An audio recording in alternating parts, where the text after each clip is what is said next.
July 6th, 2018, Highway 1, California. The road is a legend. It winds along the edge of the continent, suspended between the Santa Lucia Mountains and the Pacific Ocean. It is beautiful, hypnotic, and unforgiving. Angela Hernandez is 23 years old. She is driving her white Jeep Patriot.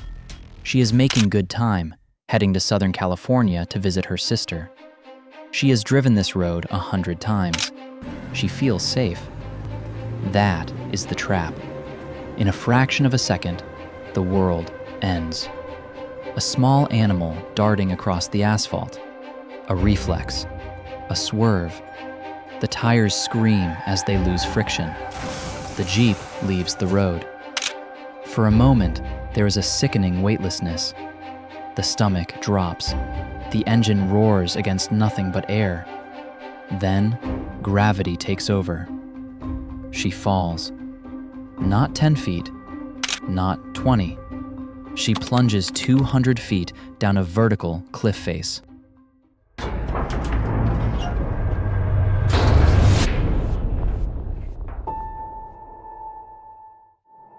The violence of the crash is absolute. The car hits the rocks. It rolls. It hits again. Metal tears like paper. Glass explodes inward, turning into a shotgun blast of diamond dust.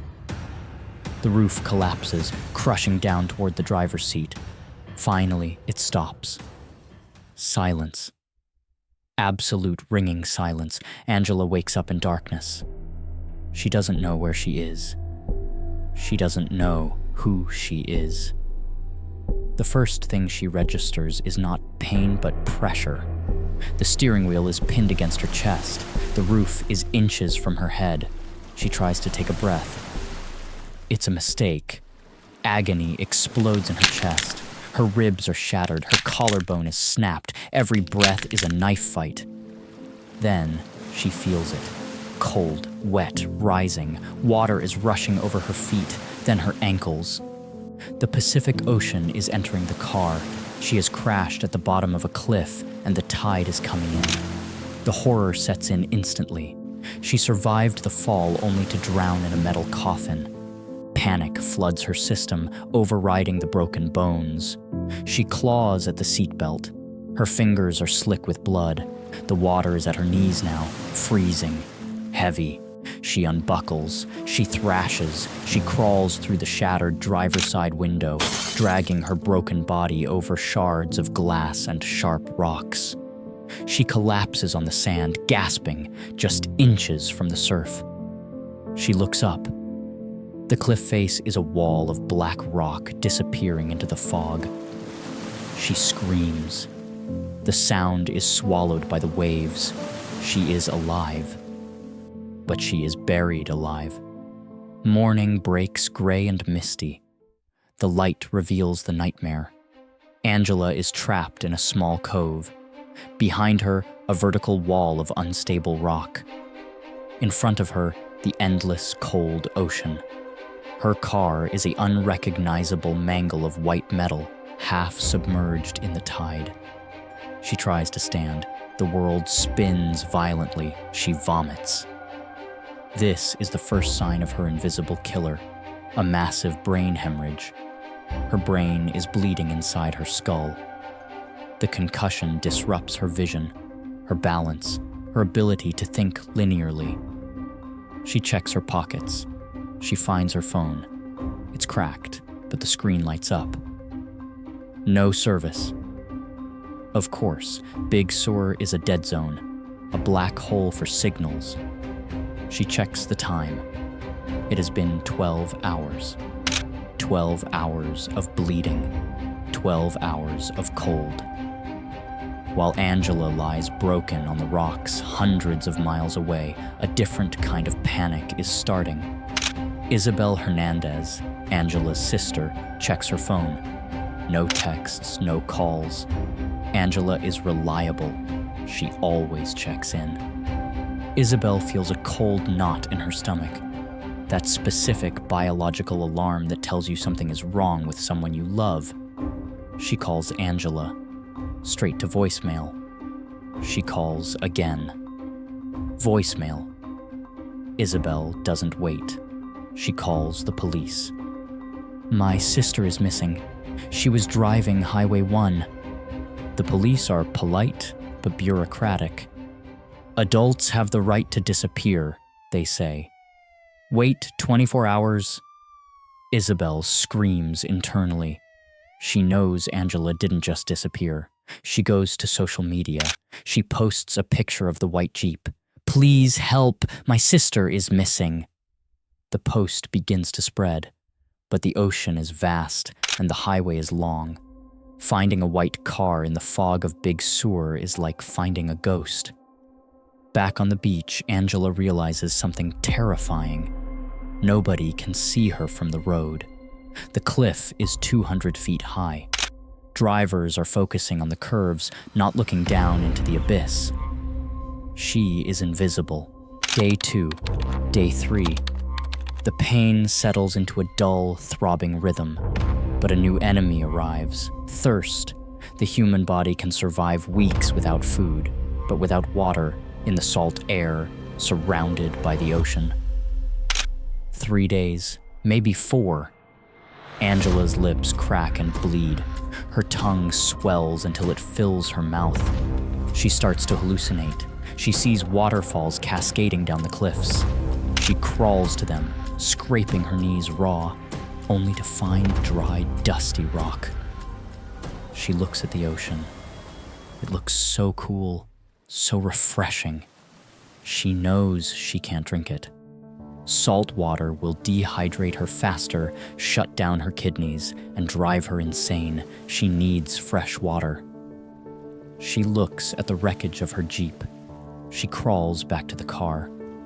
She pops the hood, which is twisted like a piece of abstract art. She digs through the engine block. Her hands are shaking. She finds a black rubber hose. The radiator hose. She pulls it loose. It is covered in grease, road grime, and oil. There is liquid inside. Not water, but fluid, coolant, condensation, a toxic mixture. She doesn't care. She puts the hose to her cracked lips. She sucks. The taste is vile, metallic, chemical, rust. It burns her throat. It makes her gag. But it is wet. For the next few days, Angela Hernandez survives by drinking the industrial fluids from her own destroyed vehicle. She also finds a small mossy patch on a rock where moisture drips down, 1 drop every minute. She licks the rock like an animal, hour after hour, just to keep her tongue moist. Day 4. Day 5. She cannot just wait to die. The survival instinct is a powerful chemical driver. She looks at the cliff. It is a wall of death. Crumbling shale, sharp scrub brush, vertical drops. Angela, with 4 broken ribs and a bleeding brain, decides to climb. She drags herself to the base. She finds a handhold. She pulls. The pain is blinding. It feels like her chest is being ripped open. She climbs 5 feet, 10 feet. She slips. She slides back down, tearing the skin off her arms and legs, crashing back into the sand. She screams in frustration. A primal scream. She tries again and again. Every attempt ends the same way. Gravity wins. The cliff is a prison wall she cannot scale. By day 6, the line between reality and dream dissolves. The brain bleed and dehydration are taking their toll. Angela starts to see things. She sees a woman walking on the beach. She calls out to her. The woman vanishes in the mist. She hears voices, her sister's voice. She starts singing, songs she hasn't heard in 10 years. She sings to the ocean. She sings to keep the madness away. But then, a shift. On the night of the 6th day, the pain stops. The fear stops. A strange, warm calm washes over her. This is the end stage, acceptance. She looks at the stars. They are beautiful. She finds a soft patch of sand. She thinks about her sister. She hopes they find her body so her family can have closure. She closes her eyes. She is ready to go. She sleeps, expecting never to wake up. Day 7. Morning. Angela opens her eyes. She is surprised to be awake. 200 feet above, on the side of the highway, Chelsea and Chad Moore are hiking. They are looking for a fishing spot. Chelsea looks down over the edge of the cliff. She sees something, a flash of white against the dark rocks. "That looks like a bumper," she says. They stop. They squint through the morning haze. It is a car, a wreck. And then the impossible happens. Angela, hearing voices carried by the wind, moves. It is a tiny movement. She lifts her arm. She waves. Chelsea gasps. "There's someone down there!" She screams down. "We see you! Help is coming!" Angela hears them. For the first time in 7 days, she cries, not from pain but from relief. The couple runs back to their car. They drive until they find a signal. They call 911.